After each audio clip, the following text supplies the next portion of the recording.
Video editing లేకపోతే business లేదు, content creation లేదు, మార్కెటింగ్ లేదు. ఇప్పుడు ఎవరేం చేయాలన్నా, ఒక బిజినెస్ ప్రమోట్ చేయాలన్నా, కంటెంట్ జనరేట్ చేయాలన్నా, అయితే చాలామందికి టెక్నికల్ నాలెడ్జ్ లేకపోవచ్చు, హై ఎండ్ సిస్టమ్స్ లేకపోవచ్చు, ఎలాంటి కంప్యూటర్ కానీ, ఇన్‌ఫ్రాస్ట్రక్చర్ కానీ లేకపోవచ్చు. అయినా మీరు ఫ్రీగా ఎలాంటి సబ్స్క్రిప్షన్ లేకుండా మీ ఫోన్‌లో వీడియో ఎడిటింగ్ చేసుకోవచ్చు. అది కూడా మీ ఫ్రీ టైమ్‌లో. దీనికోసం నేనొక కోర్స్ డిజైన్ చేశాను. ఇది బిగినర్ ఫ్రెండ్లీ అండ్ మీకెలాంటి టెక్నికల్ నాలెడ్జ్ లేకపోయినా మొబైల్‌లో మీరు వీడియో ఎడిటింగ్ చేసుకోవచ్చు ఎక్కడున్నా సరే. ఇప్పుడు ప్రతి ఒక్కరి చేతిలో మొబైల్ ఫోన్ ఉంటుంది. అంతా డిజిటలైజేషన్ అయిపోతుంది. టెక్స్ట్‌కి వాల్యూ లేదు. పోస్ట్‌కి వాల్యూ లేదు. ప్రతీదీ వీడియోస్.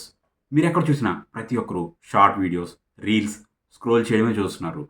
కాబట్టి మిమ్మల్ని మీరు ప్రమోట్ చేసుకోవాలన్నా, మీ బిజినెస్‌ని ప్రమోట్ చేసుకోవాలన్నా, మీ బ్రాండ్‌కి ప్రమోషన్ చేసుకోవాలన్నా, ఫ్రీలాన్సింగ్ చేయాలన్నా, ప్రతి దానికి మీకు వీడియో ఎడిటింగ్ అవసరం అవుతుంది. మీరు ఈ కోర్స్‌లో ఎన్రోల్ అవ్వాలనుకుంటే కిందున్న లింక్ క్లిక్ చేసి అక్కడ మీకు డీటెయిల్స్ అన్నీ ఉంటాయి. మీరు కోర్స్ ఎన్రోల్ చేసుకోవచ్చు. This is Ravikumar Bhuvanagiri, digital coach, AI coach, lead generation expert, X software engineer.